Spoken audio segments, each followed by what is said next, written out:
Episode of The Most High Show. Today is a pretty cool day. I have Mark Danzey in the studio. Mark did one of our very first episodes when we recorded the show, so it's pretty cool and special. I got Jeff here on the ones and twos. We got a clip coming from a day in the life episode we did for this guy named Jason, who runs a garage at a transitional living community here in Georgia.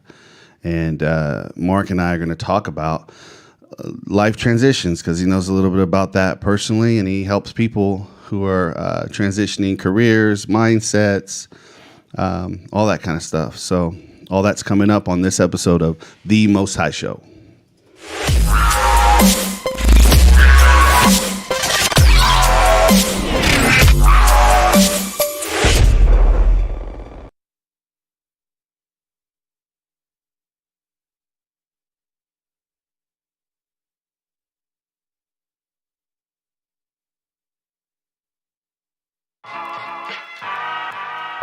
Welcome to the Most High Show, a show about recovery, spirituality, and all that. Produced, posted, and hosted by people in recovery who have strength and hope and want to share it with you. If you or someone you love is suffering, we want you to know you are not alone. This is the Most High Show.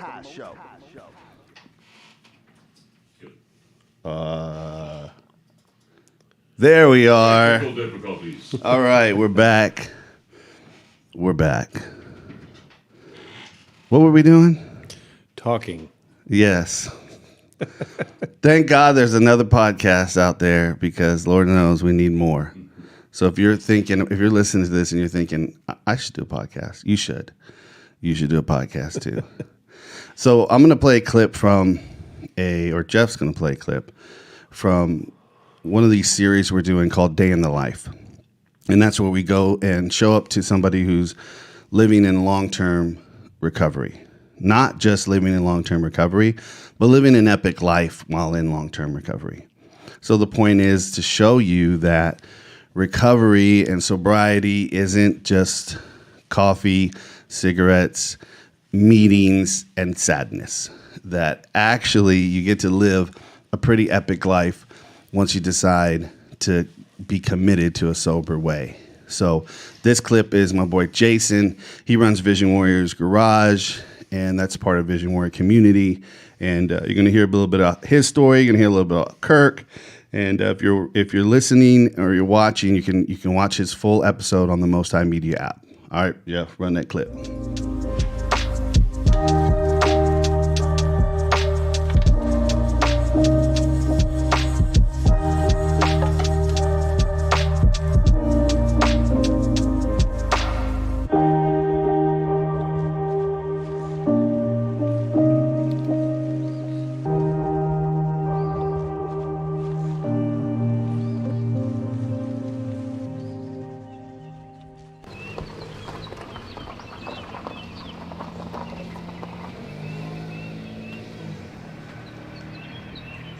Guys are going to work.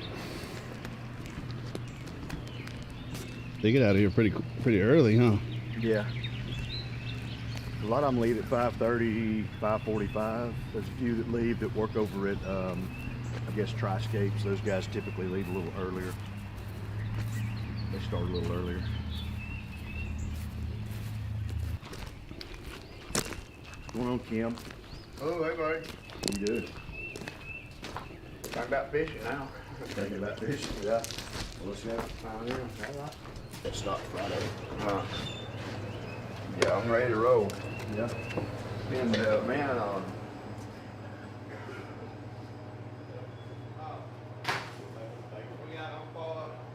oh, it's 5:30. Yeah, let me see. 6:30. It's no 5:30. Oh, 5:30. I'll see you at 5:30. That's 6:30. 5:30 in here. Huh? I was coming to harass you. It's like it's the. You just stole my interest. Oh. So Jason is a peckerhead. I don't like Jason. No. So here's the thing. So Jason, I know when I met Jason out for that service center, you can see his enthusiasm to work, but it's his enthusiasm to build and to create. You put Jason in a box, Jason tries to figure out how to get out of the box. But Jason, the freedom that he's had here to really be able to create a day-to-day and how they invest, guys, I've seen that roll over and spill over into many relationships with the men, from more following him to church, going to different meetings, just the growth that's there.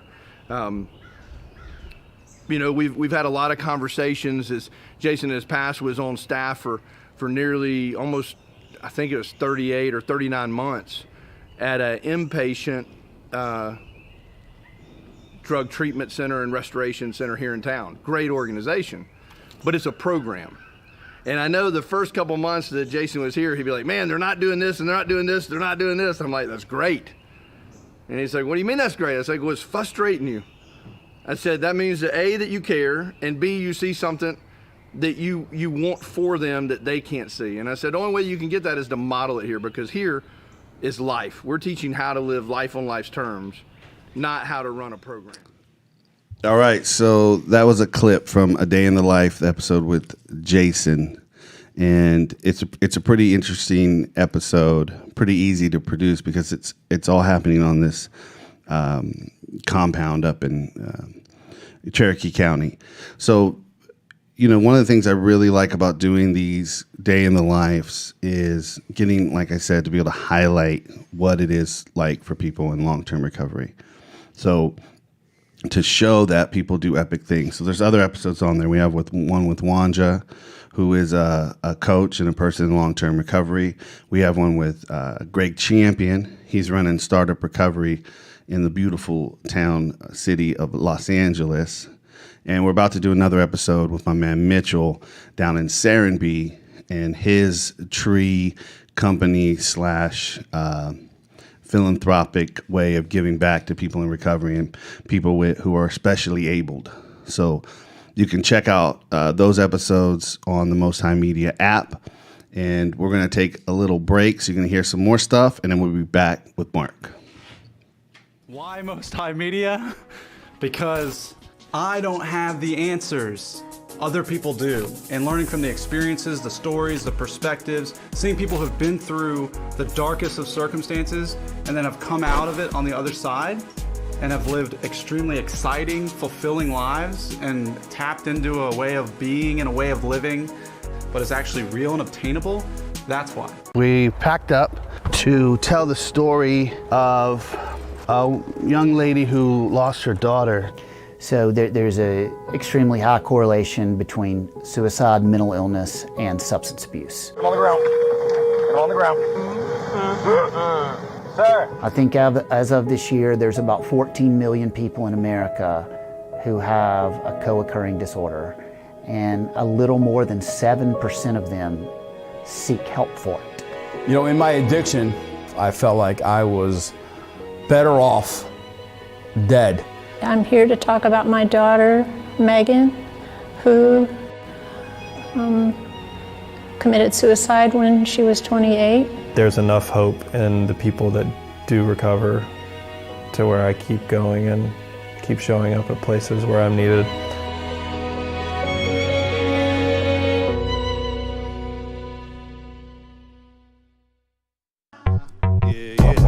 Ain't no high like the Most High.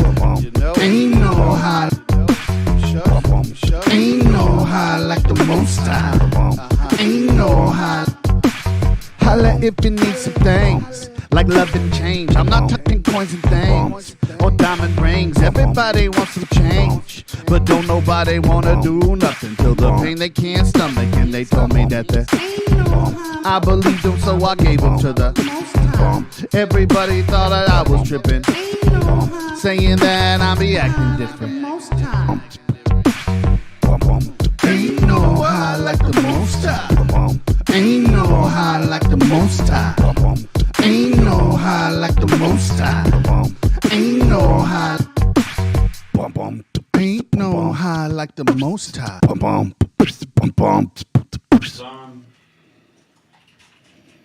All right, we're back, and I'm just getting to it because I want to wrap with my boy Mark here.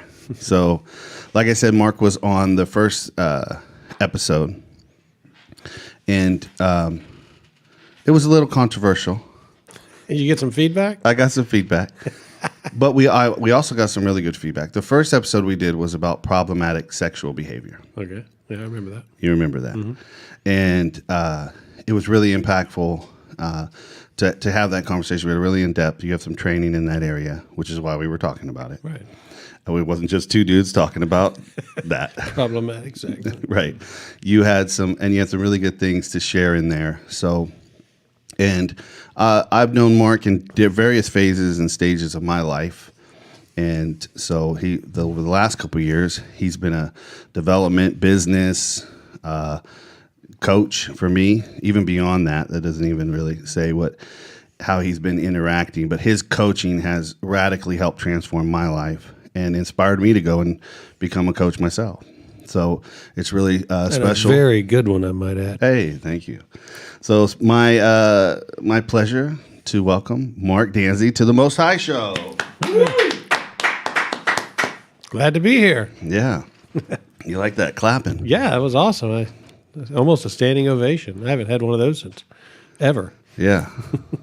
So let me ask you, we usually start with what's a day in the life. What's the day in the life of Mark like today? Mm-hmm. So why don't you set it up for people that are listening? Well, I got up and I went to the bathroom and day in the life. Well, I get to sit with some people having the worst day of their life often. Now, fortunately, it's not the same person every time.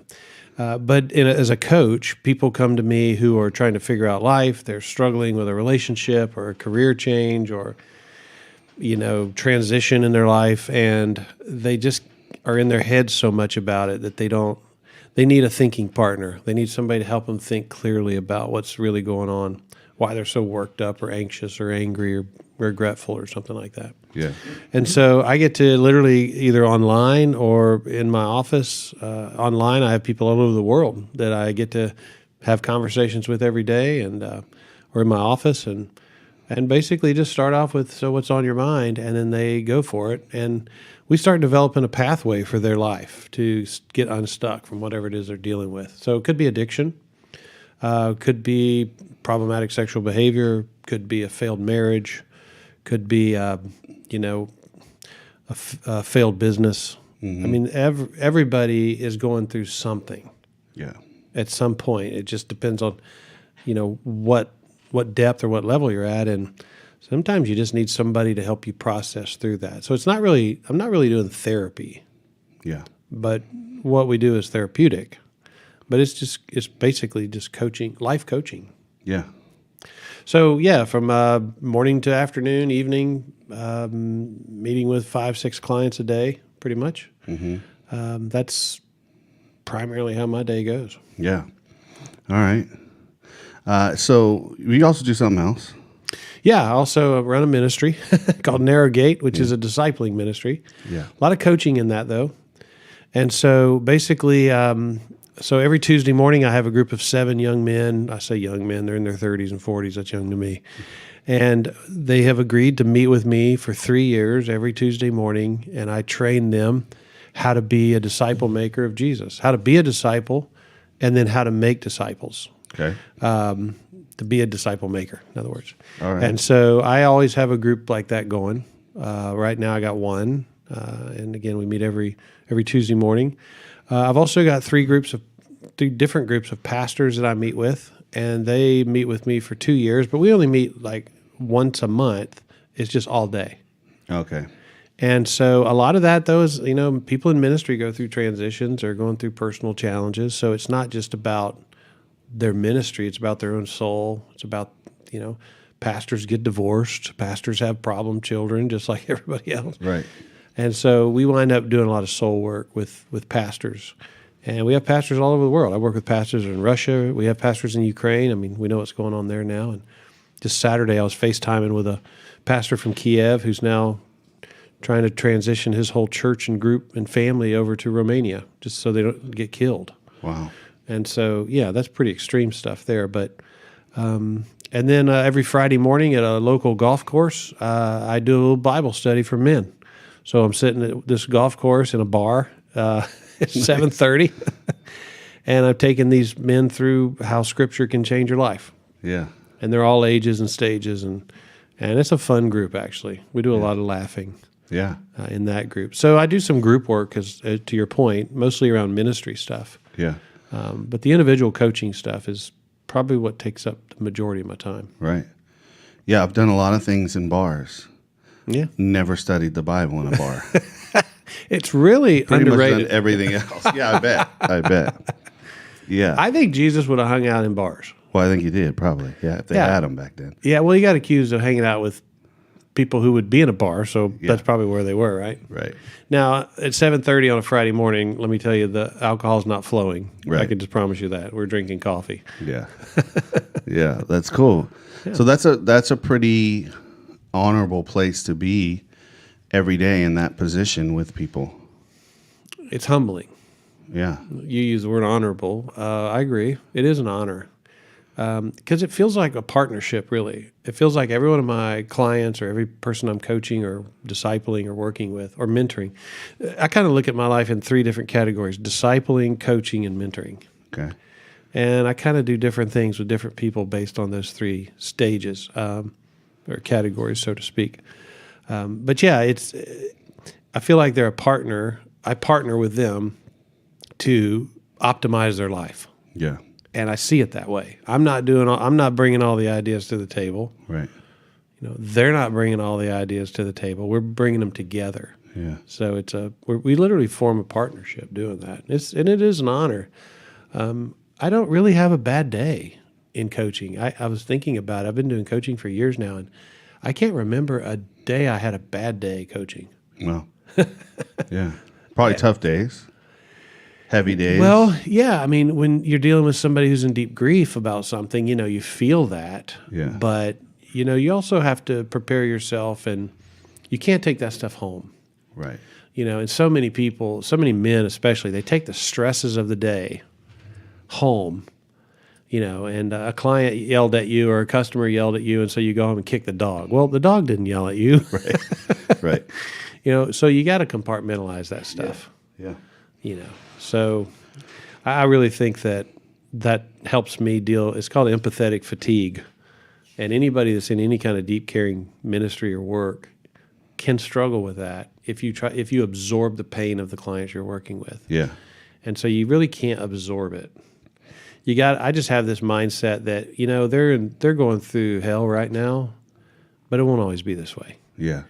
And an acronym one of my clients shared with me just the other day for hope is that hold on, pain ends. Mm. And I really believe that. Yeah. I've lived it. That's brilliant. Yeah, hold on, pain ends. Yeah. So have hope. Yeah. So I kind of hold out hope for them that this is dark right now, but joy comes in the morning, and tomorrow's a new day. Yeah, one day at a time. That's great. There was a book in seminary that they had us read. One Fish, Two Fish? It was. I do not like green eggs and ham. I never understood that. My seminary was very cheap. No, we had that one too. I never understood it. It was a book by Ram Dass called "How Can I Help?" And it really did a good job about talking about how to create your own sacred space. And there was a line in there where he says that burnout is really our intentions coming home to roost. It's because we're too connected with whoever we're helping with the result of that help. Mm-hmm. And so we're getting burned out because we're too connected. Mm-hmm. And so how do you learn to create your own sacred space when you enter into these, humbling or honorable positions where you're helping someone who's in need? Mm-hmm. And that's, I've recommended that book to a couple counselor friends too, because it really helped me to, and they talk about we're just really all walking each other home. Yeah, that's so good. And that's really what we're all doing. And it really reflects to kind of the Jesus principles of, loving and caring for each other. Yeah. Well, that is good. I think about like 911 operators and how lucky I am compared to them, because they get the trauma, the tragedy of what's happened, but they never really get to see the end result, and they never really know what happened on that night to that person now a year later. I'm working with that person a year later, and I'm seeing the smile, and I'm seeing the relief that things, the sky didn't fall on them, and they got through that. And so I just really, I went through a divorce. I was a pastor for 12 years, went through a divorce with 3 small children, and that was the most humbling experience of my life. I mean, I'm just going to be honest. I didn't know what the next second was going to hold for me. What do you do with a divorced pastor? Do you fire them? I mean, do they have the credibility anymore to stand up and talk about marriage? So I really didn't preach much on marriage or family during that time, but it was a tragic experience for me, and I was humbled by it. I became a single dad of 3 small children and trying to be a pastor of a church, and it was very, very, very tough. Yeah. But I had some men, and it was it was like life in transition. Oh, yeah. Yeah. And I had men come along, and try to help me and say the right thing and do the right thing and all that. But, sometimes you just have to walk through this stuff, but you just have to keep putting one foot in front of the other. Yeah. And just trust that this is going somewhere. Yeah. And so, yeah, I've gone through some of that pain. And so when I'm sitting with a couple who's going through a divorce and I'm helping them figure out, how do you split up kids? How do you split up a house? How do you, divide the debts, and what's the funding going to look like? And it's just a hairy, scary time for these people. Yeah. But you ought to see the look on their face when through it, I just kind of dropped to them. 20 years ago, I was sitting in your exact seat, and I kind of smile. And I don't really have to say much after that, because it's like, get it. I'm still breathing. Yeah. I'm smiling. I'm upright. Yeah. And it's almost like that. There's a scripture in Revelation that it's so interesting, because, Revelation was written during the time of Domitian, which he made Nero look like a choir boy. Okay, what Domitian was doing to people and torture and families and Christians was horrible when John writes the book of Revelation. Yeah. So he's writing to that community, and he's basically not giving them false hope, like, don't worry, guys, it's going to be okay. Right. He basically in that book is summarizing, we're all going to die. Mm-hmm. Yeah. Have a nice day, right? And so we get all lost in that whole thing. But there's a scene in chapter 4 where he pictures the risen Christ in heaven, and we get all caught up in the scary stuff about it. Right. But the scene is this: he says, I saw him standing with the marks of slaughter. And the image there must have given those people hope, because was he slaughtered? Yeah. He had the marks of slaughter, but he was standing. Yeah. And I think that's, when somebody knows that you've been through some stuff in your life, and you're still standing, and you're still smiling, and you're still breathing, I think just that picture alone gives people hope. Yeah. And so when you say things, this does not define you. Your past does not define you. Mm-hmm. You're going to make it through this. You are going to make it. It feels like cheap, empty phrases on a coffee cup, but it's true. Yeah. And, it's such rewarding work, Christian. You know that. When you're working with guys in recovery and you see the progress that they've made, the money's nice, but that payoff is really what fuels you. Yeah. That's why I say I just have never, now that may change tomorrow, but I've never had a bad day in life coaching. Well, you got a lot of confidence, because there's 2 books I try not to talk about ever. That's the book of Revelation and the book of Job. Those are 2 books I will not, I don't even want to touch. You don't want to touch one? Yeah. So we're talking about transition as kind of the topic. Okay. And one of the reasons why I thought this was appropriate is because you do that professionally, helping people in very transition. Yeah. But because you've also made some significant transitions in your life. Yeah. And you talked about one, right? The transition of going from being married to being divorced. Huge transition. Right. But so let's talk a little bit about your time, because you spent some time as a significant amount of time, 30 years, right? 30, yeah. As a minister. Mm-hmm. Pastor. As a Methodist pastor. Yeah. So don't hold that against me. So was that, talk about transitioning. Let's do two things there. Let's talk about transitioning into that. Okay. And then let's talk about transitioning out of that. Yeah. Yeah. So what transitions you into that field? Okay. I'll try to make this short. So when I was a young man, I was not a Christian. I became a Christian at 21, and I had no real church experience. I didn't know much about the Bible. I didn't know I knew Jesus died on a cross. I had no idea why. Yeah. I didn't know what that meant. So most of my young years, I just wasn't around it. I quit going to it and that kind of thing as a child.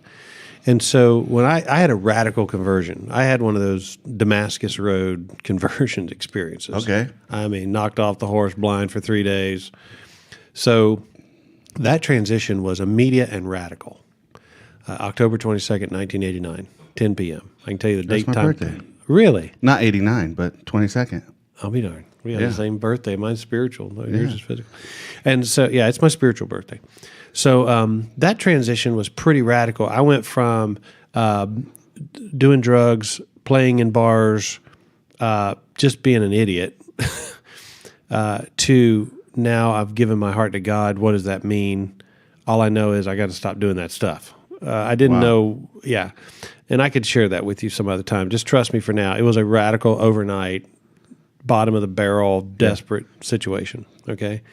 So that transition kind of took place abruptly, and I did stop doing drugs. I did stop carousing. I did stop craziness, all the stuff that, I did in my heathen lifestyle for sure. Flaming pagan doesn't even describe it. But I knew that I was kind of a sellout guy. So I wasn't going to be one of these dabblers. Like, I'm a Christian, but, hey, it's Saturday night. I mean, I was going to be sellout. And thank God a man named Keith Green came into my life, and I was on a steady diet of his music. And I just started learning immensely about the Bible and God's plan for my life and all this stuff I had no idea about before. I was looking for hope in a bong and found it in the Bible. And so that transition happened when I was asked to do music at a prison revival. I'd been a Christian for a year. I transitioned all my music from stuff I was doing in bars to learning Christian music at the time. And a lot of the old Christian music was hokey stuff, but some of the lyrics were pretty incredible. And some guy heard me and knew, hey, you've been a Christian for a year, da-da-da, will you come and do music for this prison revival? Wow. So I said, yeah, I'll say yes to everything, right? And Yeah. I've been a Christian for a year. I mean, I'm green. So I go into this prison revival, true story. I take my guitar and a hymn book to Jackson County Prison on Monday night at 7 p.m. So I go walking in there. I tell the guard, hey, I'm Mark. I'm 22 years old. I didn't tell him that, but I'm just telling you. I'm here for the prison revival. I'm supposed to sing some songs, and then there's this pastor, Mr. Reverend Hill, is going to show up and preach. And he was like, okay, search my guitar case, put me in a room. All the buzzers went. You've been in jail before. I mean, you've ministered in jail before. And the doors lock, and this stuff. And I'm in this big, empty concrete block room with jail cells all around it. Yeah. And so the guard's standing there against the door with his arms folded. I open my guitar case. It's me and the guard in the room. He hits a button. All these doors open. These guys come down. It looked like Jailhouse Rock. All these guys come down in an orange Are suits. they dancing down the steps? They all dance down the steps, yeah. No. They grab a folding chair and they sit in an unorganized fashion and look at me. Yeah. All right? I'd been in jail one other time. It wasn't for ministry purposes overnight, but this was a very different scene. I start playing the songs, and I'm like, Reverend Hill's coming, guys. I'm Mark. Nice to meet you. And they sang along, and It's a big moment for them because they probably don't. This is like a highlight. They don't have a lot of stuff going on. Yeah, definitely not a lot of stuff going on. And so some of them were engaged, and some of them it was better than sitting and looking at a concrete wall, right? And this idiot with a guitar up here. And so I know like 8 songs, right? I mean, I know 100 secular songs, but I'm not going to do Heart of Gold by Neil Young in there in front of these guys. Mm-hmm. So I do my 8 or 9 songs. Reverend Hill never shows up. Oh. And I say to him, okay, guys, sorry, I look at the guard. He's not paying attention. And I say, hey, Reverend Hill didn't show up. Good night. good night, Alcatraz, or what, Right. And this very large man stands up and goes, "You preach." Whoa. And I remember thinking, I've never preached. I can't do that. I said, well, I'm not a preacher. And I'm putting my guitar away. And he said, and so he didn't fight me on it. And so I decided, well, I can tell you how I met Jesus. I don't know a sermon, but I can tell you how I met Jesus. And so I did. And in doing that, I was like, man, this feels like what I'm supposed to do. Yeah. And I left, and the night was over with. I wouldn't say it was amazing. It was probably incoherent at best. I left, and I told the guard, I was like, the minister never showed up. And he goes, okay. Yeah. So I'm walking to my truck, and I hear this voice across the parking lot go, "Hey, are you Mark?" And I go, "Yeah." And he goes, "Well, I'm Reverend Hill. Where were you?" And I said, "Well, I was in the prison doing the revival. Where were you?" And he said, "That's not the prison, son. That's the jail. The prison's this building over here." Oh, snap. And I'm like, "Oh." I go, "What?" I had to sing with no preaching. And he goes, "Well, I had to preach with no singing. Can you show up in this building tomorrow night?" And I was like, "Yeah. I mean, I know 8 songs." So I showed up the next night, and I did music. He preached. And we did that like 4 or 5 nights in a row. And at the end of that, he said, "Hey, what do you do?" And I go, "Well, I work on ice machines." And he goes, "If you ever need a job in ministry, I'd love to work with you." Wow. I mean, I met the guy 4 out of 5 nights. Yeah. A year later, he called me and said, I'd started an ice company. I'd started my own company. I'd put up some of my dad's retirement money he gave me to do this. And What do you mean an ice company? Like what? yeah, made ice, bagged ice, sold ice, delivered it to stores. Okay. Beer stores. You know the coolers out in front of convenience stores? yeah. You open, get a bag of The ice? ice just don't show up, right? Someone's got to bring it there. The ice ferry. You're looking at it. Yeah. So I had trucks. I had ice machines. I could make 14,000 pounds every 24 hours, bag it, deliver it. I mean, I thought I was really something. Yeah. I was an entrepreneur with my own company. Yeah. My dad retired. He started helping me in it. And He calls you a year later. this guy calls me a year later and says, "I want you to come work for me at a church." And I'm like, that's all I want to do. I mean, working for Jesus or selling ice, Yeah. it wasn't a terribly hard decision other than I had to go into enormous debt to close that business down. Nobody would buy it. I liquidated my stuff, and I went into massive financial debt so I could go into ministry. Wow. It felt like at the time I was just so interested in doing what God had called me to do. Now at this time I'd only been a Christian like 2 or 3 years, Yeah. and now I'm working at a church. I remember walking into the church and asking the pastor, "This is a Methodist church. I've never been in a Methodist church in my life. He just hired me. What do we believe?" He said, "I don't know. What do you believe?" I told him. He goes, "Yeah, we believe that." So that started a 30-year run as a pastor. Wow. So I found my calling in prison. The jail. Yeah. Right. Well, what's interesting is this theme's been recurring for me, which is, and we talked about this, I think yesterday when we were talking, is like, callings kind of find you, or niches, or purpose, or things. And, and I use the example, like even when I was working for Steve Harvey, and we went on to do this syndicate the radio show. So we were in 2 markets, and we wanted to, he quit those 2 markets, and they were going to syndicate nationwide, right? So then they get this syndication deal, which is like, 7 or 8 stations, right? Mm-hmm. And then in their deal was buried just a crazy clause that if they hit this astronomical number of syndicated markets, that they would have these crazy bonuses. Well, they're on air like 6 months, and a guy who's on a competing radio station makes a public threat on air to another DJ. So you had it was like, I don't know, 20 like a DJ fight. That's yeah. cool. Yeah, but I mean, like, it was really bad. Like he said where this other DJ's kids went to school and told his listeners to go kidnap the kid. Holy cow! Yeah, so that happened. This was not Casey Kasem, was it? No, it was not. It was not Ryan Seacrest. And so you had 20-something stations who had a morning show, which is the cornerstone of the radio market or radio station, right? That morning show. Yeah. So you had 20-something stations who had that cornerstone one day. The next day, they didn't. So Steve Harvey was the only one poised to, boom, pop into those 20 markets. Yeah. And there's other examples from just working with Harvey for so long, those kind of instances. You know, it's like fortune favors the bold, right? It's like being in the right place in the right time is such a huge thing. And a lot of people want to will things into existence. But here you kind of you literally got the gig because you made the mistake of winning into the wrong. Isn't that crazy? Yeah.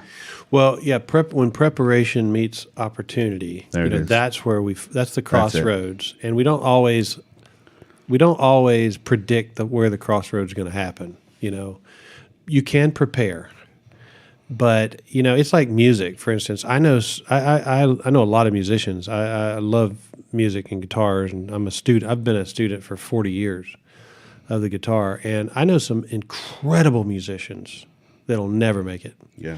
Never have made it. You've never heard of them. They could go on stage and blow away the most famous guitarist because they're so much better. But there was just certain things lined up, certain things didn't happen, right? And so they prepared, but yet they've done other incredible things in their life that they didn't know they would do, you know. So yeah, this idea that you can perfectly line up all your ducks in a row. The problem is ducks don't live in a row. Yeah. Try it. Right.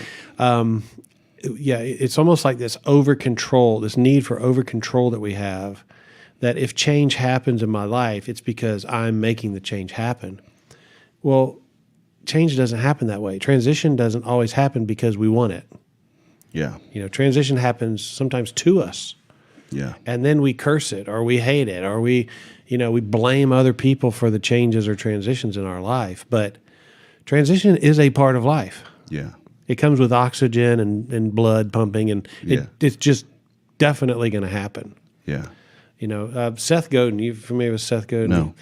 He's like this famous bloggist guy. But I read his stuff often, and it's pretty good stuff. But he used this comparison of change. He said, you remember the story of Don Quixote?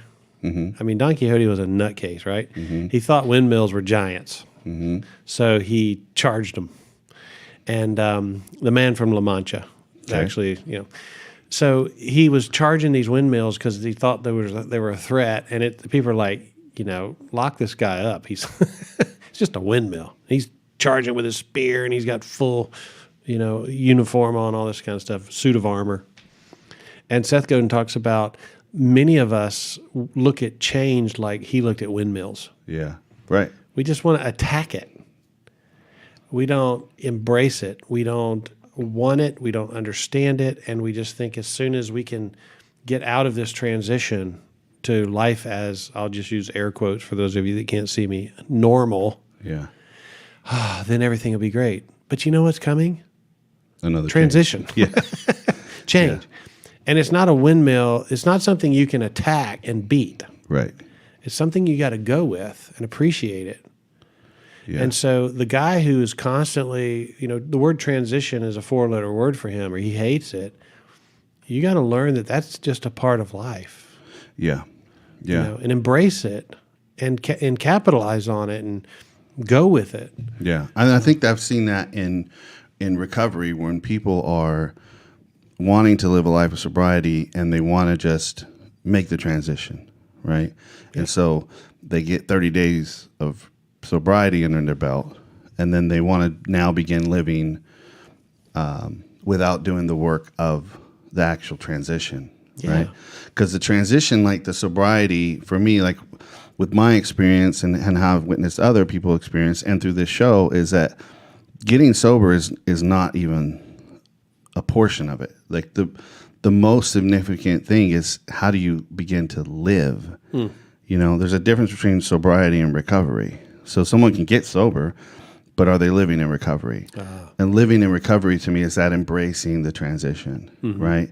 And then the steps is such a great framework for that, because it teaches you how to live with a new set of directions. And these directions are governed by God. And don't you see that people that embrace the life of recovery, they live life with deeper meaning and purpose? Absolutely. Than a lot of people who just seem to float on top of the surface and everything goes right for them. And, you know, they got 2.5 children, live in a house with a white picket fence, and they have climbed the ladder of success. By the way, those people are miserable too. I work with them. Yeah. But there's something about going through change, going through transition, making it, striving, that you live life at a deeper, more meaningful level. And that's what people are looking for. They're looking for deep meaning in life. Yeah. You know, so if you think, well, on the other side of this transition or change is where I'm going to live the deep, meaningful life, you're missing, no, this is the deep, meaningful life. Yeah. Your Right. recovery. This. Yeah. You know, so yeah, it's helping people. You know, when somebody comes and their life has literally crashed around their ankles, right? And they want to fix this. They want to figure out how to get this fixed. They want to move on, all that kind of stuff.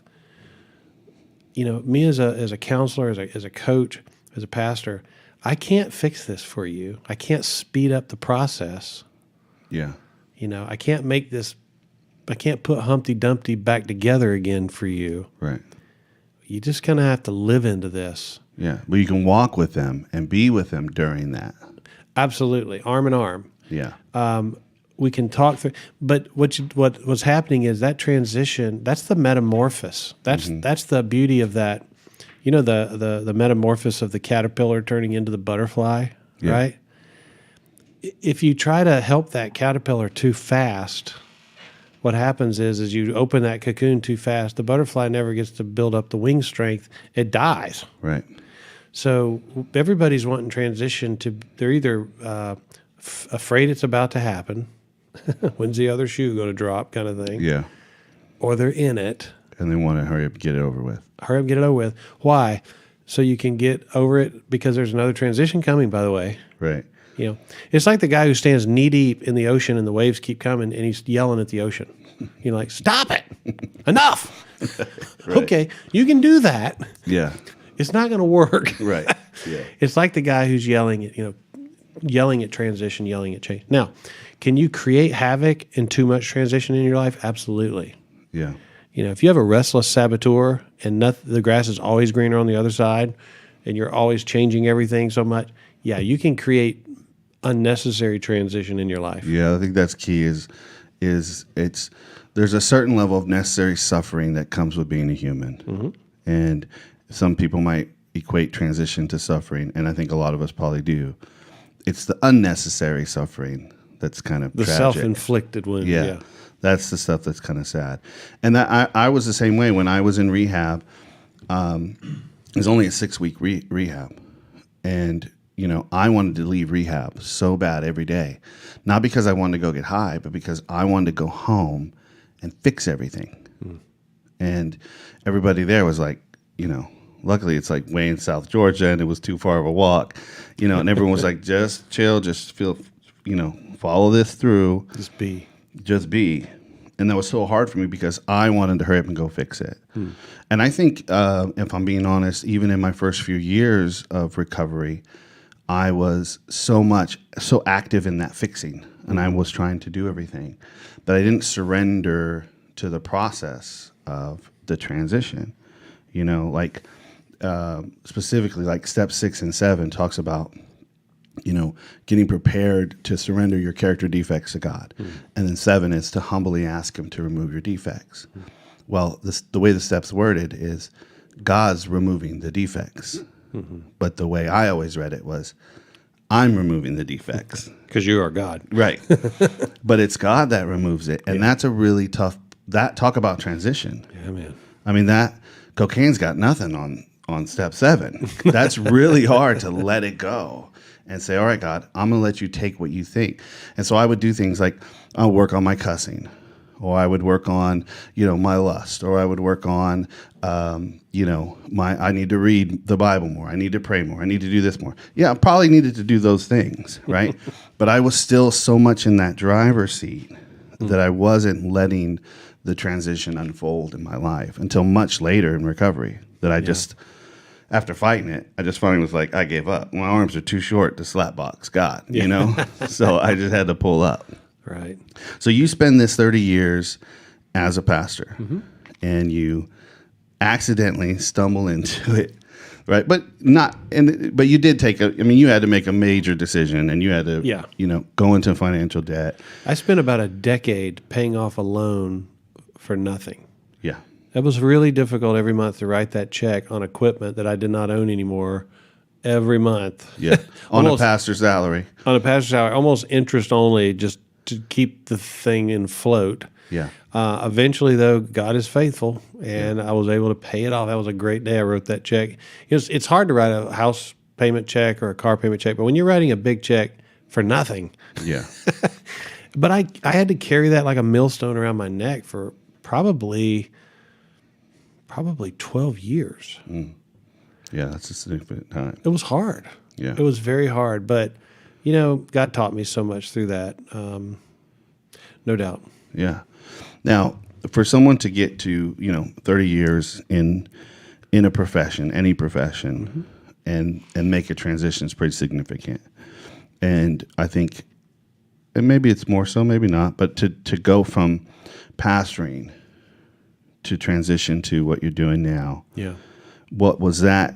Did you walk into the wrong church one day, or? Yeah. No, well, it was a fortune cookie. No, I'm just kidding. To make that transition. So I think when transitions, like especially career or calling, things like that, they're usually not, overnight. So as I mentioned, going back to the one, when I'm in the jail, I think I'm in the prison. The pastor says, I'd like you to come work with me. It was still a year later before that happened. So, transitions don't always happen just overnight. It takes time, it takes process. But in that time and process, so waiting time is not wasted time. And there's something that happens in the waiting that really, I think, strengthens your character. It's having to be patient is actually healthy. Yeah. If we got everything we wanted immediately all the time, we'd all be babies. But it doesn't happen that way. And so this transition probably took about 4 or 5 years, actually. It was on my mind. I'm going to be 55. Do I want to continue? Do I want to ride out my entire life in pretty much this one profession? Or do I want to swing out there and try something different? Well, adventure is one of my values. Yeah. Actually, if you do a force value clarification, it's like number one, adventure. And so I thought, let's try something new here. Let's do something new. But I didn't make the jump that day. I just started thinking, what would that look like? How could I do that? So I went and started getting some certifications and experiencing different things and reading different books and listening to different authors. So the transition time was probably a 4 to 5 year transition for me. But it wasn't like I was just sitting, waiting idle for somebody to call me. I was doing a lot of preparation. Yeah. And I think that preparation is motivating, so don't sit on your hands. If you feel like a transition's coming up and you don't even know what it is, well, just start moving that way, growing. Yeah. Growing in something. And, one door opens another door, or looking to what you can control, right? Like you could control getting certifications, you could control managing your mindset. So it's like when you feel a transition coming in, what are the things that you can control? Yeah. Right. So like for me, it's looking at, what are the things, because as I got certified, right, and I'm looking to make a transition, right. So things have slowed down for me. So what I've started doing is I started putting my attention on parts of my business, because I also have a business. Parts of my business that I just was ignoring, right? And I started paying attention to those things, because this is like stuff that I had been, because I'm running around and trying to manifest transition, right? As opposed to just sitting in it and then saying, well, what can I control today? That's literally what I have to do. And I think a lot of us in recovery, it's about what can I do today? Just bite size, just shrink it down to something small and manageable. Right. What can I do today to prepare for this transition that I'm hopeful will eventually come. Yeah, what I love about what you're saying is that then you're not looking at this transition like this, you're in eternal time out here. Right. It's that now this is going somewhere. And what can I do today? I can do this. I can read this. I can watch this. I can map this out. I can do something. Even though I know tomorrow I'm still going to feel like I'm in the same transition, but I'm not going to be the exact same person I was yesterday. I'm going to have grown. I'm going to have learned something. Yeah. So for me, one of my values is growth. I love to grow. I love to learn. I was the worst high school student in my high school, probably. I hated it. I mean, I read like one book until I was senior in high school. I just cliff notes, cheat, whatever you got to do. But I hated everything about school. I was the same way. I read Lost Boys. And then I saw the movie and I was like, man, this is amazing. I should do this again. Never did it again. Never did it again, right. Yeah. But I did like to learn, but I wanted to learn things my way, what I wanted to learn, history stuff. I loved history, Yeah. But tell me a story about history. Don't make me read about it. That was my thing. But I found that as I got older that growing is so much a part of life, and it's so helpful in transition that if you're looking at a transition as a growth opportunity. So there's some people that get up every day and they see the crisis in every opportunity. Right? Yeah. But then there are others who see the opportunity in every crisis. Yeah. And I've now come to the place in my life where I'm much more seeing the opportunities in crisis or transitions than I'm seeing the crisis in the opportunity. But it takes time. It takes patience. But we are constantly evolving as human beings. I mean, we are constantly getting smarter. We're constantly becoming progressively less stupid. Hopefully. And that really happens through transitions. I think Christian, I think if you look back over the landscape of your life, the biggest growth opportunities happened when you were in the biggest transitions. Yeah. You learned more during those times than you ever did, sitting by the pool. Right. It just happens that way. So why do we curse transitions? Why are we so frustrated when change happens? Yeah. Yeah. I don't know. I mean, I think it's, I always say when the fear of change, when the pain of change is greater than your fear of change, then you'll change. And I sat with somebody yesterday, and that's basically what I told them, that my experience is people do what they want to do. And if you want to get sober, you're going to do what it's going to take. And if you don't, you won't. And then I said, let's go to a meeting. But I think that 3 years ago, I wouldn't have been in a position personally to say that to somebody, because I would have felt responsible for their sobriety. So what made you transition from you owning their sobriety to allowing them to own it? I think it's like you're talking about transition, right? It's learning and growing, going and getting the certifications, like the Enneagram certification, being coached, getting the coaching certification, continuing to do my own work in 12-step recovery, right? Like that's the stuff. Like I keep doing the work, know? Yeah. And I did a podcast on the Mystic Journey podcast called Keep Digging or Face Plant the Dirt, right? And so, because my experience is, if I don't at least, I don't got to dig all day every day, but if I just at least dig a little bit every day, then I'm going to stay ahead of that growth curve and be able to grow into who I am, as opposed to, like you said, resting on my laurels, sitting by the pool and thinking I got this figured out. And then a lot of harm has been done by people who think they figured it out. Yeah. Yeah, I don't doubt that at all. I think, I would say that for me, when you get to the place where change and transition is no longer, the big hairy beast. Yeah. I really do think that it means all the world. It makes everything different because you just kind of let it happen. It come to you. Yeah. It's like the fruit of the Spirit in Galatians 5. It talks about, the 9 fruits of the Spirit, what it's like, what happens when you live in the Spirit. And the last one is self-control. Yeah. And so most of us, we're controlling people. We're trying to control situations, transitions, change, whatever. We can't. So the better life happens when you stop being controlling. Be in control without being controlling. Yeah, that's good. But self-control doesn't. You can't just wake up on a Monday and obtain self-control, right? It comes from, I believe, being in tune with who God's created you to be, and then living in that long enough for fruit to happen. Yeah. But there is no greater, in my opinion, there's no greater byproduct in life than having self-control. Yeah. Personally.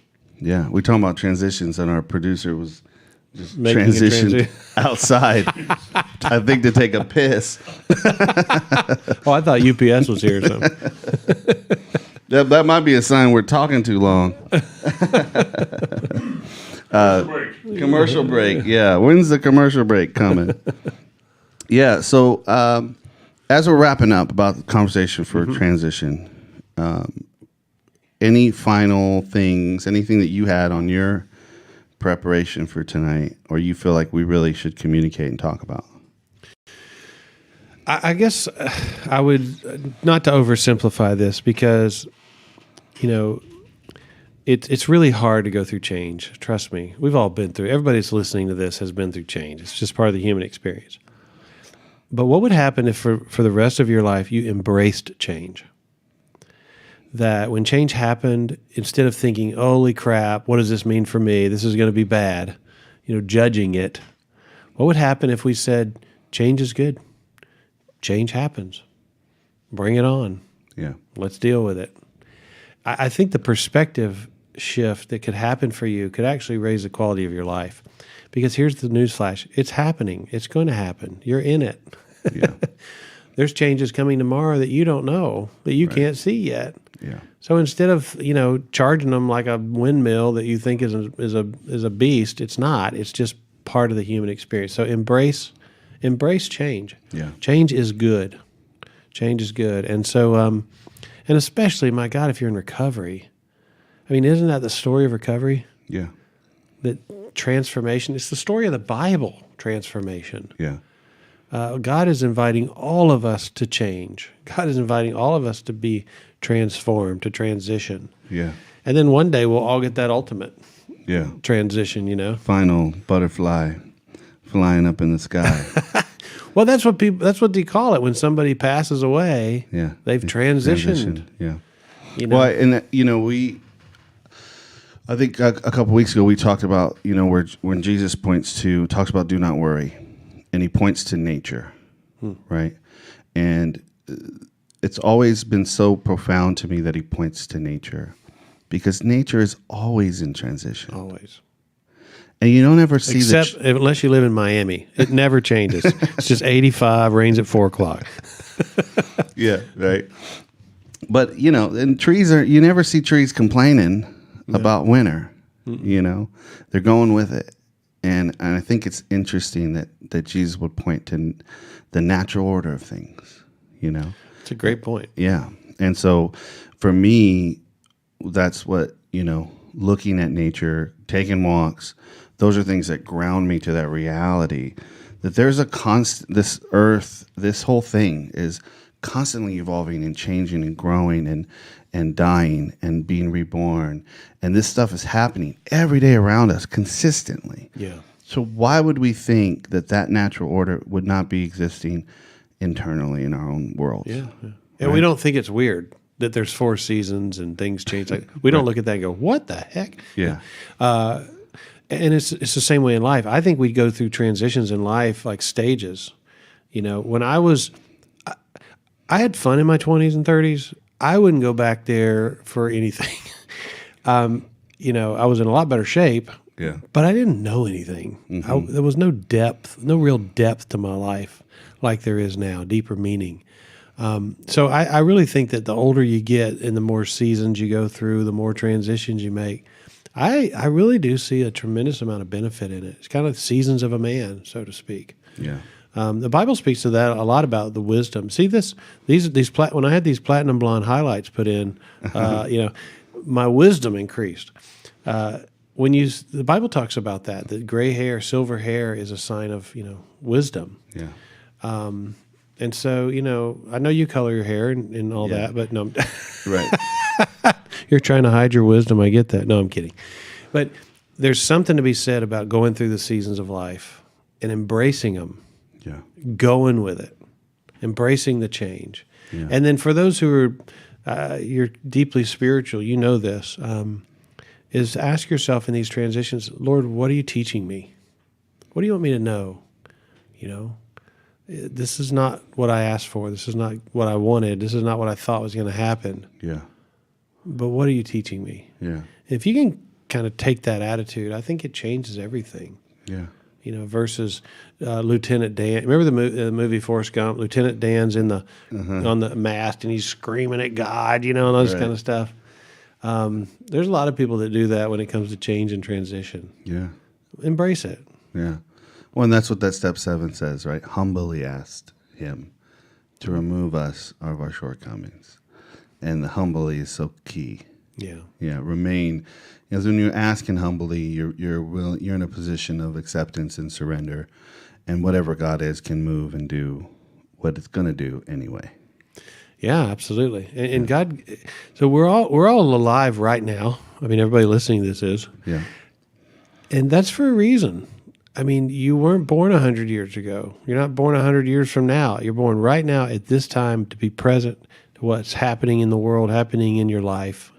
And so I go back to the worry thing about Jesus. Don't worry about tomorrow, because most of this, that's what we mostly worry about, right? Is the future. Mm-hmm. Well, don't do that. Live right now and embrace what's happening to you. You're not going to be here forever. You're not going to be stuck in this situation forever. You're going to transition. You're going to change, and it's going to be good. You've got to believe that. To me, that's when life becomes really, really good. Yeah. That's where the juice is, man. Yeah, that's the pudding. Well, Mark, I really appreciate you being here, rapping with me on this topic. Yeah. And, sharing your own experience with transition and how you're using that to be helpful to other people in their life. So if anyone's listening and want to get more information from Mark or learn how to contact him, wisepathcoach.com. Mm-hmm.